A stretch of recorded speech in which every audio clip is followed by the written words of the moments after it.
Yo, this uncut right here. Right. Is it recording? Yeah. Oh, we're going to cut that out. I got you. All right, you ready? Yeah.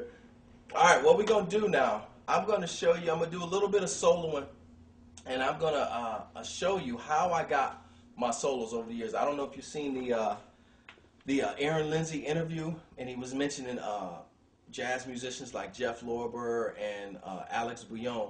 Well, I'm going to show you one of the only times and the best times to use the key transpose, okay? Here's the only time to use the key transpose. The worst way to use the key transpose is to transpose to the key that you're not comfortable with. Now, sometimes during performance, there's nothing you can do, and then you have to get it later. I mean, I understand that, and I understand when you're just getting going, you've only been playing a few years. But what I use the transpose key for is to make sure I can solo in every single key. So what I would do, I would play one of my top jazz cats, and that's how I use my solo. I use Jeff Lorber, Alex Bouillon, and I just play their music. Now the first thing I do, I find out what key they're in first, and then I solo in those keys, and then I use the transpose so I can solo in different keys that I'm not comfortable with, so I can practice my solos in those keys. So that's how I do it. If you don't have a band, play your music and solo behind the music. So I'm gonna give you an example of some of the stuff. I got my iTunes set up, and I set up a whole new playlist with just Jeff Lorber and Alex Bouillon. So I'm gonna let you hear some of the stuff that I got. This is called 107 in the Shade by Alex Bouillon. He's a jazz keyboard cat. So.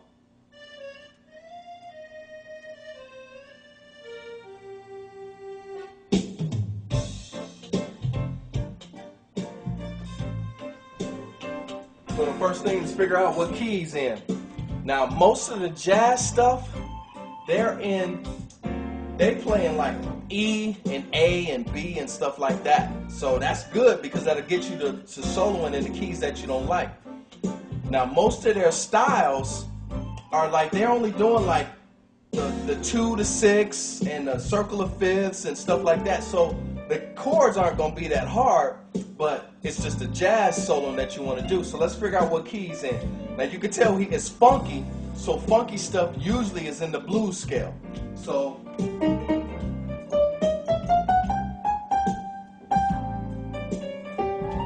he is actually in the key of G. So he's in the key of G, which is kind of like the B flat major. So if you run that G blues scale, it would be G, B flat, then we go to the C. Well, actually I go to the C, then you go to the C sharp, then you go to the D, then you go to the F, and then the G. Now another thing you can add in there to make it jazzy is you can add that A in there. So you go, wait. So I'm a solo with this and show you. Change.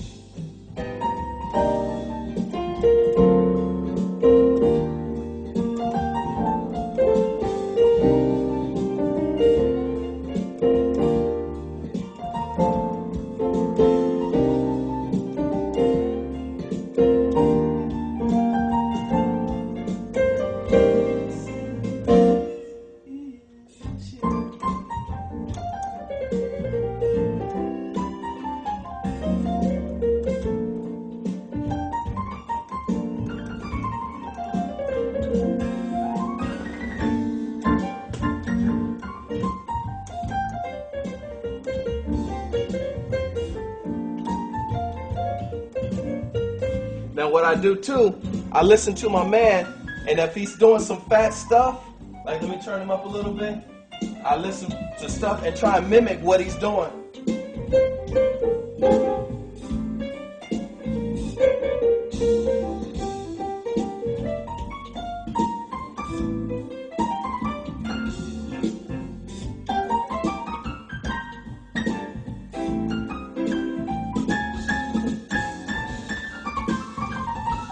Now what he's doing is chromatic.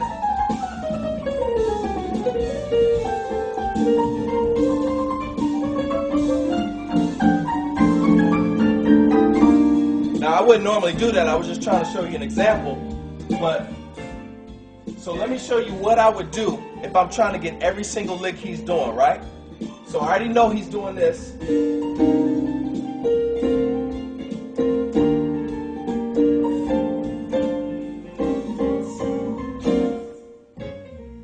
So if I hear something that I like,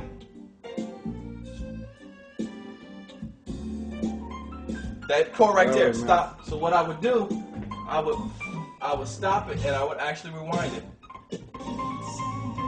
And I would go back and forth. And I'll listen to it.